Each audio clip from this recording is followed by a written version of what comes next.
ورحمة الله وبركاته. الحمد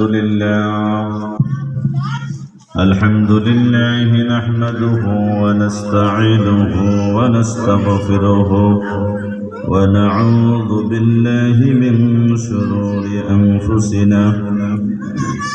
من يهده الله فلا مضل له ومن يضلله فلا هادي له. ونشهد أن لا إله إلا الله وأن محمدا عبده ورسوله صلى الله عليه وسلم الذي أرسله بالحق بشيرا ونذيرا وداعيا إلى الله بإذنه وسراجا منيرا. أما بعد فقد قال الله تعالى في القرآن المجيد: أعوذ بالله من الشيطان الرجيم. بسم الله الرحمن الرحيم.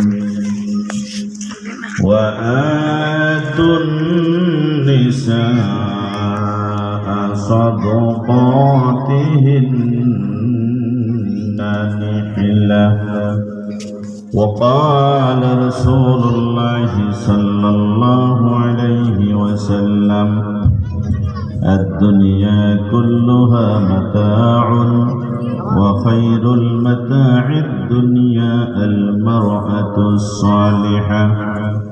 وقال الله تعالى في شان رسوله ومحبوبه ومعشوقه مخبرا وآمرا إرشادا لنا وتعليما: إن الله وملائكته يصلون على النبي يا أيها الذين آمنوا صلوا عليه وسلموا تسليما.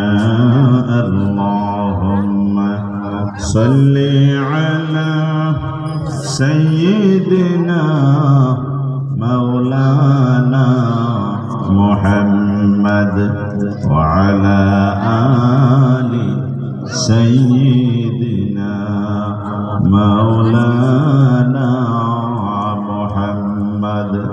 সকলে মহব্বতে পড়েন: আল্লাহুম্মা সাল্লি আলা সাইয়্যিদিনা মাওলানা মুহাম্মদ ওয়া আলা আলি সাইয়্যিদিনা মাওলানা মুহাম্মদ। আর কিছু সুন্নাত আছে তুমি জানো কি? আর কিছু সুন্নাত আছে তুমি জানো কি? জানলে জীবনে কখনো তা মানো কি? জানলে জীবনে কখনো তা মানো কি? সুন্নাত নয় শুধু দাওয়াতের মেহমান। সুন্নাত নয় শুধু খাওয়া শেষে মধুপান। আর কিছু সুন্নাত আছে তুমি জানো কি? জানলে জীবনে কখনো তা মানো কি? আল্লাহুম্মা সাল্লি আলা সাইয়্যিদিনা মাওলানা মুহাম্মদ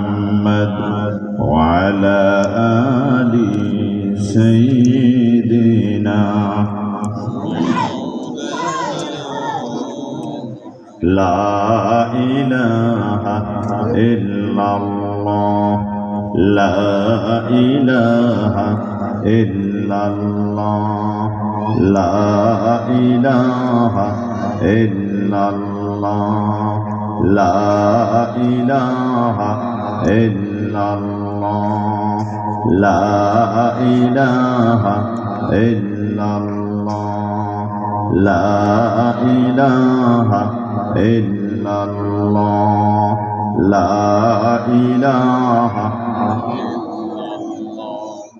লা ইলাহা ইল্লাল্লাহ লা ইলাহা ইল্লাল্লাহ আল্লাহর জিকির করবে যারা মাওলার কাছে প্রিয় তারা আল্লাহর জিকির করবে যারা মাওলার কাছে প্রিয় তারা মাওলার কাছে প্রিয় যারা জন্নতে প্রবেশ করবে তারা লা ইলাহা ইল্লাল্লাহ লা ইলাহা ইল্লাল্লাহ লা ইলাহা ইল্লাল্লাহ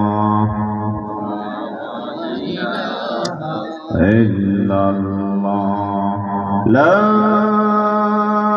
ইলাহা ইল্লাল্লাহ মুহাম্মাদুর রাসূলুল্লাহ সাল্লাল্লাহু আলাইহি ওয়াসাল্লাম বালাগাল উলা বিকামালিহি কাশাফাদ দুজা বিজামালিহি হাসানাত জামিউ খিসালিহি সাল্লু আলাইহি ওয়া আলিহি रहे मेरे मस्कन हवाली काबा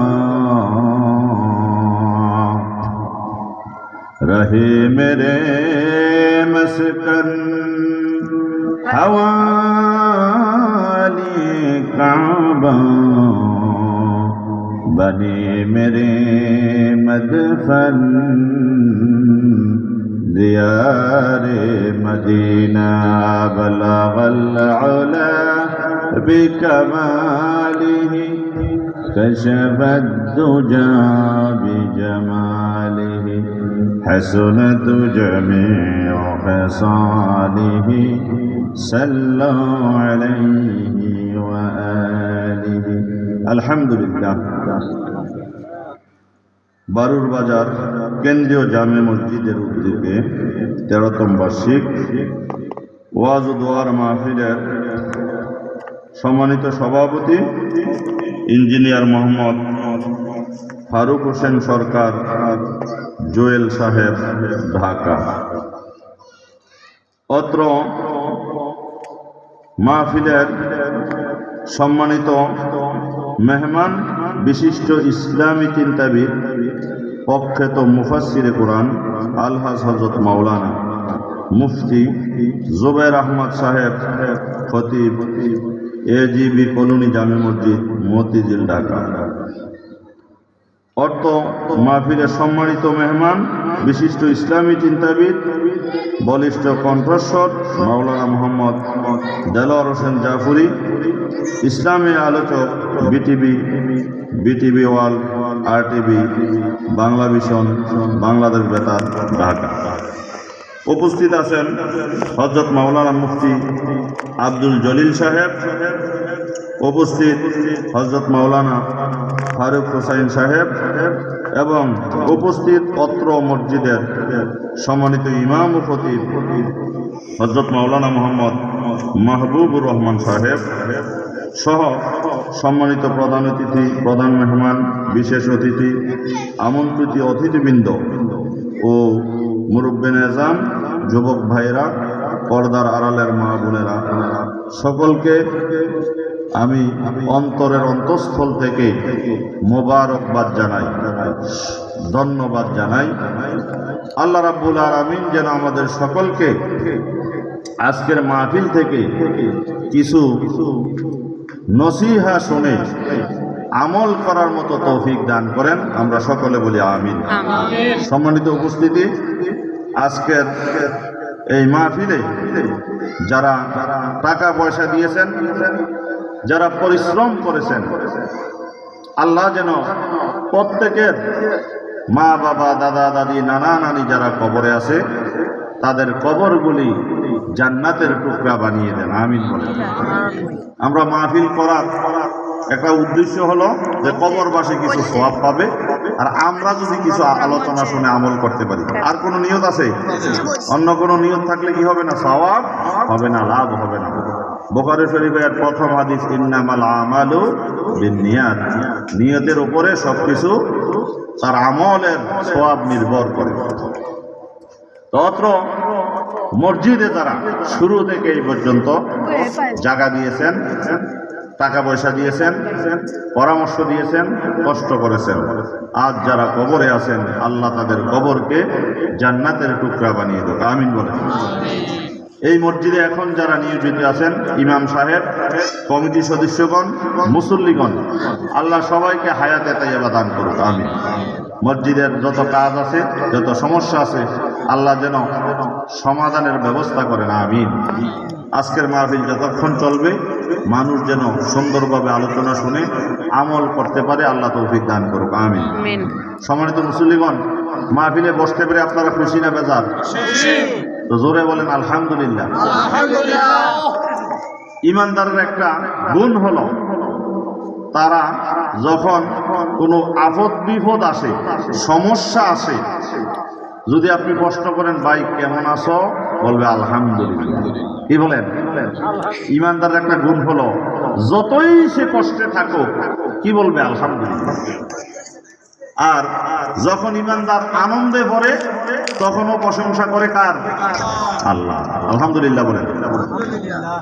মুসল্লিগণ, ইমানদার যখন বিপদে পড়ে, মুসিবতে পড়ে, সমস্যায় পড়ে, শোনা গেল তার আত্মীয় মারা গেছে, নিজের ঘরের একজন অ্যাক্সিডেন্ট হয়েছে, নিজের ঘরের একজন অসুস্থ হয়ে হাসপাতালে আছে, চতুর্দিকে সমস্যা সমস্যা, বিপদ আর বিপদ। এই বিপদের সময় যদি রাস্তায় কারো সাথে দেখা হয়, প্রশ্ন করে ভাই কেমন আছো, ইমানদার বলে আলহামদুলিল্লাহ। ঠিক কিনা বলেন? ইমানদার কি বলবে? আলহামদুলিল্লাহ। Praise be to Allah, the cherisher and the sustainer of the world. সমস্ত প্রশংসা কেবলমাত্র, শুধুমাত্র, একমাত্র কার? সুবহানাল্লাহ বলেন। ইমানদার যখন আনন্দে পড়ে, ইমানদারের সবচেয়ে বড় আনন্দের দিন, উৎসবের দিন হলো ঈদের দিন। কোন দিন? ঈদের দিন হলো ইমানদার মুসলমানের সবচেয়ে বড় আনন্দের দিন। ইমানদার যখন আনন্দের দিনে উপনীত হয়, ইমানদারের সামনে যখন আনন্দ আসে, আনন্দের দিনে, ঈদের দিনে ইমানদার বলে আমার আল্লাহর প্রশংসা করে, ইমানদার বলে আল্লাহু আকবার, আল্লাহু আকবার, লা ইলাহা ইল্লাল্লাহু আল্লাহু আকবার, আল্লাহু আকবার, ওয়ালিল্লাহিল হামদ। ঠিক কিনা বলেন? ইমানদার আনন্দের দিনে কার প্রশংসা করলো? ওয়ালিল্লাহিল হামদ, আল্লাহর জন্যই প্রশংসা। কি বলেন? ইমানদার বিপদে প্রশংসা করে আল্লাহর, খুশির দিনে প্রশংসা করে কার? আলহামদুলিল্লাহ। তাহলে আমরা ইমানদারের কাতারে আসি, আলহামদুলিল্লাহ বলেন। ইমানদারের মূল্য কম না বেশি? হাদিস শরীফের মধ্যে আসছে, নবীজি বলেন, মিশকাত শরীফের হাদিস, আন মুআয ইবনে জাবাল রাদিয়াল্লাহু তাআলা আনহু قال قال رسول الله صلى الله عليه وسلم من كان آخر كلامه لا إله إلا الله دخل الجنة। নবীজি বলেছেন, যে ব্যক্তি মৃত্যুবরণ করার পূর্ব সময় যদি সে একটি বাক্য উচ্চারণ করতে পারে, মৃত্যুবরণ করার আগে যদি একটি বাক্য উচ্চারণ করতে পারে, মৃত্যুবরণ করার আগে যদি সে বলতে পারে লা ইলাহা ইল্লাল্লাহ, নবীজি বলেন আল্লাহ তাকে জান্নাত দান করে দিবে। লাভ আসেনি? ইমানদারের অনেক বড় লাভ। সে লা ইলাহা ইল্লাল্লাহ বলছে, নবীজি বলেন তার আল্লাহ জান্নাত দিয়ে দিবেন। আলহামদুলিল্লাহ। আল্লাহ যেন আমাদেরকে মৃত্যুবরণ করার আগে লা ইলাহা ইল্লাল্লাহ পড়ার তৌফিক দান করেন, আমিন।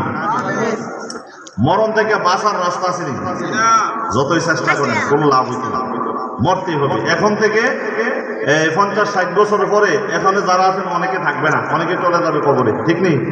থাকবে না। আবার অন্যরা এখানে বসবাস করবে, অন্যরা ইমামতি করবে, অন্যরা মুসল্লি হবে, অন্যরা কমিটি হবে, কি বলেন, অন্যরা স্কুলের ছাত্র হবে, অন্যরা শিক্ষক হবে। আপনারা না, আমরা না, আমরা চলে যাব এক সময় কোথায়? কবরে। কথা কি ঠিক না বেঠিক? সন্দেহ আসেনি? চাইলে কি বেঁচে থাকা যাবে? যদি বলা হয় ভাই আগামী দিন যদি ঢাকা যাও, গরিবের একটা সমস্যা হইতে পারে, অনেক মানুষ হতাহত আহত নিহত হইতে পারে, যতই কাজ থাকুক আগামী দিন আর ঢাকার নাম লইতো না, ঠিক নেই? তো দরকার নেই, 4 দিন ভরে যাবে, কারণ আমরা কেউ মরতে চাই না। এক মুরব্বী দাদির সাথে ঝগড়া, অনেক সময় বুড়া হয়ে গেলে মেজাজ একটু খিটখিটে হয়ে যায়, ছেলে মেয়েটা বুঝতে হয়, কি বলেন? অনেক সময় তর্ক বিতর্ক করতে করতে দাদা রওনা দিছে রাতের বেলায় জঙ্গল, একটা টর্চলাইট লইছে আর একটা রশি লইছে। কেন লইছে জানেননি? রশি লইছে যে জঙ্গলে যে গাছ আছে না, ফাঁসি দিয়া মরব, আর ভাল লাগে না, আর সহ্য হয় না, আর সহ্য হয় না, জ্বালামন করলাম। রওনা দিছে, তো রাস্তার মধ্যে এক নাতির দেখা। নাতি বলে দাদা কই যাও? কই জঙ্গলে যাই। কি লেখা? কই তোর দা দিয়ে যত জ্বালান জ্বালাইতে আছে আর না, ফাঁসি দিয়া মারা যাবো, এটাই বলা, দুনিয়ায় থাকি আর লাভ নাই। তো নাতি জিগায় তো ফাঁসি দেওয়ার লেগে যন্ত্র কি লইছ? দেওয়াস না রশি। ফাঁসি দেওয়ার লেগে তো রশি বালা না বাঁশ বালা? কোনটা বালা? রশি না, বাঁশ দিয়ে ফাঁসি দেওয়া যাবো, রশি লইছি। এবার নাতি জিগায় দাদা রশি তো লইলা ফাঁসি দিতে, লাইট লইছ কেরে? টর্চ লাইটটা। ওই যেই রাস্তাটা দিয়া জঙ্গলে যাবো, রাস্তাটা বেশি সুবিধা না, রাস্তাটা বেশি সুবিধা না। আপদ বিপদ থাকতে পারে, সাপ টাপ পড়তে পারে সামনে, কি পড়তে পারে? সাপ পড়তে পারে। যদি সাপে আবার কামড় দেয়, আবার যদি আমি মরে দেখি, কথা আমি কিনি, সাপে কামড় দিয়ে যদি আমার মাইরা লাইতো বিপদ নেই। তাহলে যে ফাঁসি দিয়া মরতে চায় সেও মরণ রে ভয় পায়, ঠিক কি না কন? মরণ থেকে যতই পালাও, মরণ তোমার লইবে গিরি। বাঁচার কোনো ব্যবস্থা অবশ্যই মরতে হবে।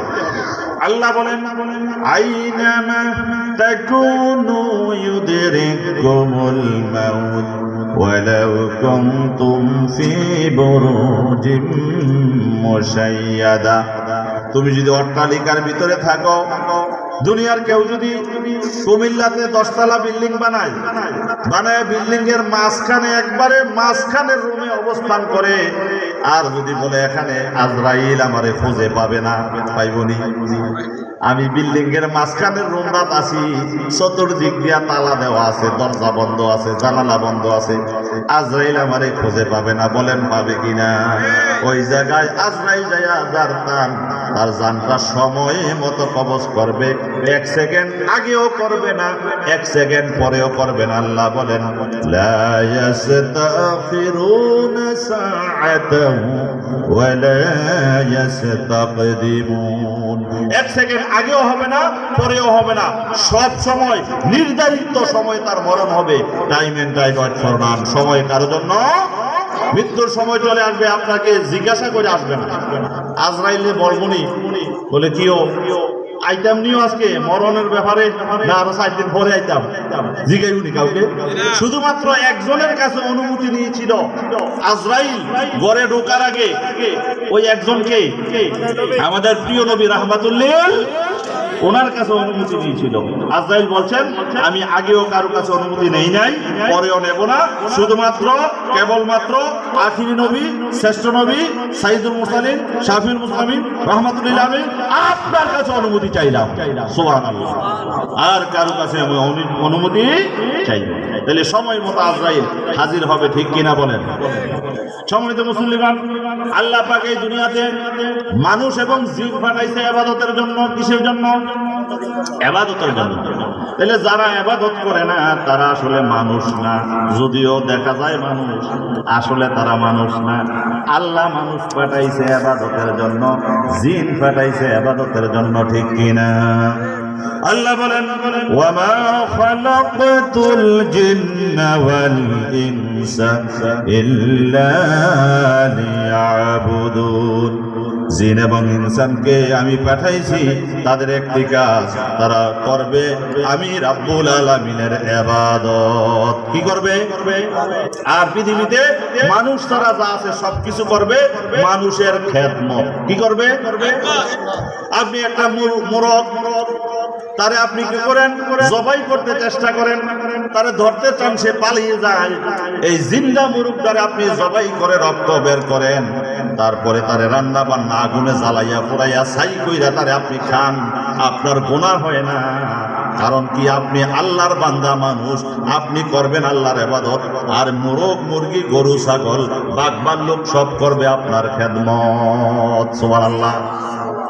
আপনি একটা মোরগ দৌড়াইয়া ধরলেন, এটা কিন্তু বাঁচতে চাইছে নিও, জানটা বাঁচাইতে চাইছে না। গরুরা জবাই করেন, এটা তো জানটা বাঁচাইতে চাইছে, এটারও তো একটা প্রাণ ছিল, জান ছিল। আল্লাহ পাক আপনার জন্য এটা গোনা, আপনার গোনা হইল না, আল্লাহ গোনা লেখলো না যে এই জিন্দা গরুরা তুই জবাই করে তার গোশত খাইলি, তার কলিজা পর্যন্ত খাইলি, তোর গোনা হইল না। একটাই কারণ, তুই এটা খাইয়া আমার ইবাদত করিস। সুবহানাল্লাহ বলেন। খাইয়া কি করিস? ইবাদত। আমি আল্লাহরে সাজদা দিস, তাইলে এটার গুনাহ হবে না, সওয়াব হয়ে যাবে। সুবহানাল্লাহ কোন? জিন্দা মোরগ মুরগিরে দইরা জবাই করলি, রান্না করে তাকে জ্বালাইয়া পোড়াইয়া খাইলি, গুনাহ হইল না, সওয়াব। তবে করিস আমি আল্লাহর ইবাদত। সুবহানাল্লাহ কোন? যদি না করি বিপদ আছে কিনা? আল্লাহ মানুষ এবং জিন বানাইছে ইবাদতের জন্য। মানুষ হলো দুই শ্রেণী, এক শ্রেণী হলো পুরুষ, আরেক শ্রেণী হলো মহিলা। ঠিক নিও? অর্ধেক পুরুষ, প্রায় অর্ধেক মহিলা। তবে গণনায় দেখা গেছে মহিলার সংখ্যা কিছুটা বেশি। কিয়ামতের আগে আরো বেড়ে যাবে। হাদিস শরীফে আসছে কিয়ামতের আগে একজন পুরুষ আর 50 জন মহিলা, একজনের সম পর্যায়ে থাকবে 50 জন মহিলা। এখনো একটু বেশি আছে তুলনামূলক। এখন একদল আছে, এক শ্রেণী পুরুষ, এক শ্রেণী মহিলা। পুরুষেরও কিছু দায়িত্ব আছে, নবীজি বলছেন, আল্লাহ বলছেন, মহিলারও দায়িত্ব আছে না নাই? ইসলাম শুধু একজনের কথা বলে নাই, ইসলাম শুধু মা বাবার কথাই বলে নাই খেদমত করো, শুধু ছেলে মেয়ের কথাই বলেন না। আল্লাহ মা বাপরে কইছে তোমার দায়িত্ব পালন কইরো, ছেলে মেয়েরে কইছে তোমরা তোমাদের দায়িত্ব পালন কইরো, স্বামীরে বলছে তুমি তোমার দায়িত্ব পালন কইরো, স্ত্রীর বলছে তুমি তোমার দায়িত্ব পালন কইরো, সরকাররা বলছে সরকার এত বাহাদুরি করো না, তুমি তোমার দায়িত্ব পালন কইরো, জনগণরে বলছে জনগণ মাহরুম হইও না, তোমরা তোমাদের জায়গায় থেকে দেশের খেদমত কইরো, আল্লাহর খেদমত কইরো। বলেন সুবহানাল্লাহ। সকলের দায়িত্ব। বুখারী শরীফের হাদিস, নবীজি বলেছেন কুল্লুকুম রাইন, তোমরা প্রত্যেকে দায়িত্বশীল। প্রত্যেকে কি? আমরা মনে করি নামাজ টামাজ এটা হুজুরের কামে না, কেন যে আমরা কি কাম? নামাজ এটা হুজুররা পড়বো, আমরা তো দরকার কি? ইমাম সাহেব কইতেছে কিও আমরা মসজিদে আইতেন না, এতারা আর আইয়া না মসজিদ। এক বক্তা গেছে ওয়াজ করতো কোনো এক এলাকায়, যাই দেখে মাহফিলে মানুষ নাই। ইমাম সাহেব দিকে কিও আপনি মাহফিলও মানুষ নেই, মসজিদও না হুজুর, তারা মসজিদও বেশি একটা আসে না। কারণ কি? তারা একটু ব্যস্ত, তারা কি একটু ব্যস্ত, মসজিদও আসে না। কারণটা কি? কারণ হইল তারা যুক্তি আছে। যুক্তি হইল যে 6000 টাকা ইমাম সাহেব রাখলাম, 3 বেলা গরম ভাত খাওয়াই, মাসের বেতনটা আমরা কষ্ট করে উড়াই দিই, এবারে উড়াই না। এতগুলি কাম আমরা করি, এবারে যদি আমরা নামাজ না করতাম, এবারে বেতন দিয়ে লাভ কি? আমরা নামাজটাও যদি আমরা চালাইয়া নামে, তো সব দিকে আমরাই করতাম, আবার নামাজও আমরাই করতাম, তো আমরা এবারে বেতন দিয়ে লাভ কি? এই খাদ্যতের মানুষ আসেনি বাংলাদেশে। ইমাম সাহেব নামাজ পড়ো, মুসল্লি মদ জেনে পড়ো, তারা 5 ওয়াক্ত জায়গা 7 ওয়াক্ত পড়বো, আমরা টাইম নেই, আমরা ব্যস্ত। নাউজুবিল্লাহ কোন? এই কথা বলে পার পাওয়ার সুযোগ আছে নিও? কোন সুযোগ? আল্লাহ কাউকে ছাড়বে না। আল্লাহ রাব্বুল আলামিন সূরা বুরুজে বলেন, ইন্না বাতশা রাব্বিকা লাশাদীদ, তোমার প্রভু এমন ভাবে তোমাকে কঠিন ভাবে ধরবে, আল্লাহর ধরা থেকে কেউ তোমারে বাঁচাইতে পারবে? আল্লাহ ধরিনিও।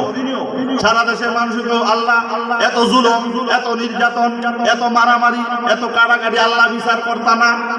মানুষে কয় আল্লাহ বিচার করতা না, তুমি কি দেও না? আল্লাহ কয়নি বলছে আল্লাহ বিচার করতা না? এত মারামারি, যেই লোকটা অন্যায় করছে, যেই লোকটা অন্যায় করছে সে দেশে বাহিরে ঘুরে বেড়ায়, যেই লোকটা ন্যায়ের উপরে ছিল, মাজলুম ছিল, মাজলুমের বিচারের ভিতরে সে ঠকলো, জরিমানা হইল, জেলতে খাটলো, তিনি ওইসিনি এর ঘটনা ঘটনা? আরে করছেন বলেন। মাজলুম লোকটা বিচারে তারে ঠকাইছে, জরিমানা তারে করছে, মামলা তারে দিছে, জেল তে কাটছে, পুলিশে তারে ফিরাইছে, এইতে দুধের দোয়া। এরকম হইছে নি দেশ? নাউজুবিল্লাহ কোন। মানুষকে আল্লাহ কি দেখো না, আল্লাহ তুমি কি দেখো না? আল্লাহ বলেন দেখি রে দেখি, ইন্না বাতশা রাব্বিকা লাশাদীদ। আমি আল্লাহ যেদিন ধরব আমার ধরা থেকে কেউ ছাড়াইতে পারবে না। এই জন্য আমাদের প্রিয় ভাই মিজানুর রহমান আজহারি কি বলে? আল্লাহ ছাড় দেয়, কি দেয় না? ছেড়ে দেয় না। আল্লাহ ছাড় দেয়, ছেড়ে দেয় না। সুবহানাল্লাহ কোন, আলহামদুলিল্লাহ বলেন। আল্লাহ ছাড় দেয়, ছেড়ে দেয় না। তবে আমি উদারত আহ্বান করবো আমাদের দেশের যারা বড় আলেম, তাদের ডাকে হাজার হাজার লক্ষ লক্ষ মানুষ হয়। যেমন হাফিজুর রহমান সিদ্দিকী, এনায়েতুল্লাহ আব্বাসী, মিজানুর রহমান আজহারি, এরকম অনেক বক্তা আছে। আমি আশা করব আমার ভাইয়েরা, আলেম ভাইয়েরা যাতে সবাই মিলে মিশে থাকে, কি বলেন? তাইলে আমাদের জন্য একটু সুবিধা, বাংলাদেশের ইসলামের জন্য একটু সুবিধা। আলহামদুলিল্লাহ, আল্লাহ আমাদের সবাইকে মিলে মিশে চলার তৌফিক দান করুক, আমিন বলেন। বলতেছিলাম, আল্লাহ মানুষ বানাইছে ইবাদতের জন্য। মানুষের এক শ্রেণী হলো পুরুষ, আর এক শ্রেণী মহিলা, আছে না নাই? পুরুষের কিছু দায়িত্ব আছে, মহিলার কিছু দায়িত্ব আছে।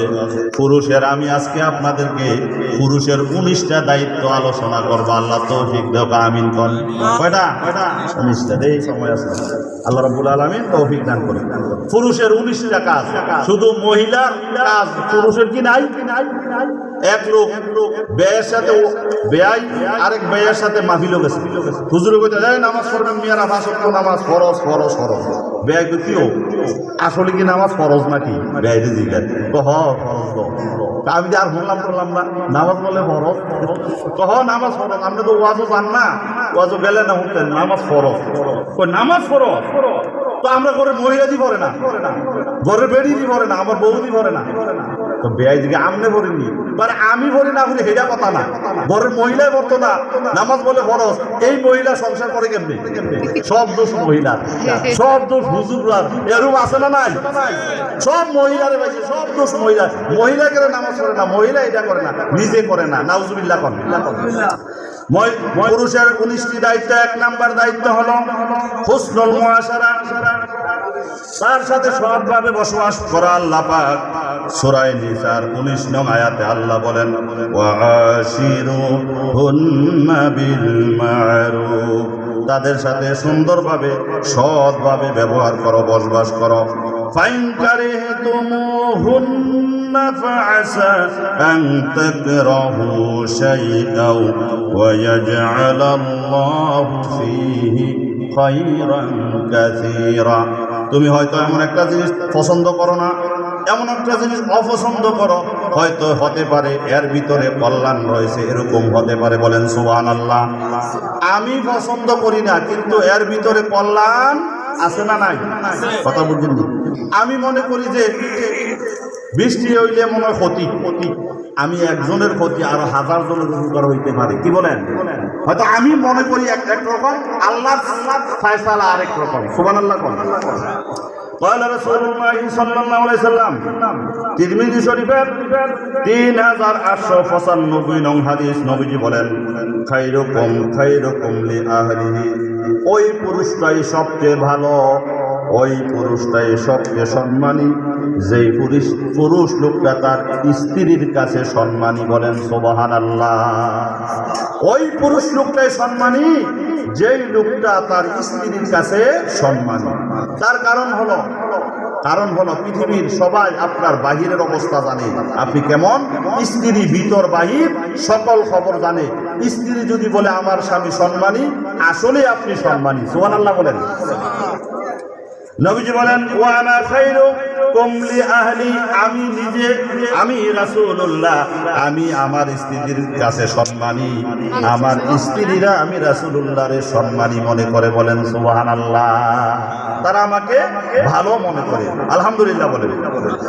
2 নাম্বার হলো তাদেরকে ইসলাম শিক্ষা দেওয়া। কি শিক্ষা দেওয়া? ইসলাম শিক্ষা দেওয়া। কেন? কোনো মেয়েরা মাদ্রাসায় লেখাপড়া করে, আবার অনেকের পক্ষে সম্ভব হয় না। কেউ বা কোরআন শরীফ পড়ে, আবার অনেকের পক্ষে পড়া সম্ভব হয় না। কেউ বা কোরআন শরীফ আগের দিনে পড়ছে, যা পড়ে উচ্চারণে বল, মাদ্রাসে বল, মদে বল, গুন্নায় বল, নুন সাকিন, মিম সাকিন, কত ধরনের কায়দা কানুন আছে, এগুলি সঠিকভাবে পড়তে পারে না। এই জন্য আপনার স্বামীর দায়িত্ব হলো স্ত্রীকে কিছু টাকা খরচ করে হলো আরেকটা শিক্ষিত মহিলা দিয়া তারে কোরআন শরীফ শিক্ষা দেওয়ার ব্যবস্থা করা। সুবহানাল্লাহ। 1-2 মাস 3 মাস সময় লাগতে পারে, এর বেশি লাগবে না। আলহামদুলিল্লাহ, যে কোরআন পড়তেছে আল্লাহ তারে সহজ করে দেয়। সুবহানাল্লাহ। এক সাহাবী নবীজির দরবারে, নবীজি বলেন বিয়া করছিনি? কয় না হুজুর, বিয়া করছি না। এক মহিলা আরেকদিন একজন মহিলা বলতেছে, ইয়া রাসূলুল্লাহ, আমার তো বিবাহ হয় নাই। তো নবীজি বলেন, উপস্থিত সাহাবীরা কেউ কেউ এই মহিলারে বিবাহ করবা? কেউ রাজি হয় না, কেউ রাজি হয় না। এক সাহাবী তো, হুজুর আমি রাজি আছি, তবে আমার মোহরের কোনো টাকা পয়সা নাই। ইয়া রাসূলুল্লাহ, ইয়া হাবিবাল্লাহ, আমি বিবাহ করতে রাজি, তবে আমি তাকে কাবিন দিতে পারবো না, মোহর দিতে পারবো না। কারণ ইয়া রাসূলুল্লাহ, আমার দিনার দিরহাম নাই, আমার শরীরে যেই জামা কাপড় আছে এর বাহিরে আমার কোনো সম্পদ নাই। আল্লাহু আকবার। কোন টাকা পয়সা নাই, দিনার দিরহাম নাই, জায়গা জমি নাই, আমার কিচ্ছু নাই। ইয়া রাসূলুল্লাহ, কেমনে তার মোহর দিব, কাবিন দিব? রাসূলুল্লাহ অনেকক্ষণ পরে বলতেছেন, ও সাহাবী দাঁড়াও। ও মহিলা, তুমি কি কোরআন শরীফ পড়তে পারো? কয় না হুজুর, আমি পারি না। সাহাবীরে বলেন, তুমি কি পারো? কহ আমি পারি। নবীজি বলেন, আমি তোমাকে শুধুমাত্র ওই মেয়েটারে, এই মহিলাটারে কোরআন শরীফ শিক্ষা দিবা, এটাই তোমার কাবিন, এটাই তোমার মোহর। এই মোহরে আমি তোমারে বিয়া দিয়া দিলাম। সুবহানাল্লাহ। মোহর হইল কোরআন শরীফটা পড়াই দিবে, এটাই মোহর। তোমার তো টাকা নাই। তাইলে বোঝা গেল কোরআনের গুরুত্ব কম না বেশি? জোরে বলেন, কম না বেশি? এই জন্য মহিলাকে ওযুর ফরজ, গোসলের ফরজ, নামাজের ফরজ, নামাজের ওয়াজিব, ইসলামের যেগুলি না মানলে নয়, না জানলে নয়, ফরজে আইন জানতেই হবে, না জানলে গুনাহ হবে, এগুলি স্বামীর তাকে জানানোর ব্যবস্থা করার দরকার আছে না নাই? মেয়ে বিয়া দিলে বলবেন, বাবু চেষ্টা করে আমার মেয়েকে এলমে দিন শিক্ষা দেওয়ার জন্য। স্বামী যদি আলেম হয়, সে তো প্রতিদিনে তারে 2-1 মিনিট করে বুঝাইলে সে অনেক মাসলা মাসাইল জানতে পারবে। আলহামদুলিল্লাহ। 3 নাম্বার গুণ হলো তাদের সাথে নেপরানের সাথে ব্যবহার করা, তাদের সাথে ইনসাফ পূর্ণ করো। আল্লাহ রাব্বুল আলামিন বলেন, ফাইন খিফতুম আল্লা তুকসিতু ফিল ইয়াতামা ফাইন খিফতুম আল্লা তা'দিলু ফাওয়াহিদাতান আও মা মালাকাত আইমানুকুম। আল্লাহ বলেন, যদি সমান সমতা রক্ষা করতে না পারবে তাহলে একজন। অনেকে শখ করে 2টা বিয়া করে, 3টা 4টা 5টা বিয়া করে নিও। এক জায়গায় পত্রিকায় দেখলাম, আরো আগে এক লোকে 25টা বিবাহ করছে বাংলাদেশ। কোন দেশ? বালাই বলি না, পত্রিকায় হচ্ছে। 19 নম্বর বউ মামলা করছে, 25 নম্বর বউয়ের কাছে পুলিশে গ্রেফতার করছে। তাহলে ওনার মর্যাদা কম না বেশি? কেন? 25টা বিবাহ করছে। কয়টা? 19 নম্বর বউ মামলা করছে, 25 নম্বর বউয়ের কাছে গ্রেফতার করছে।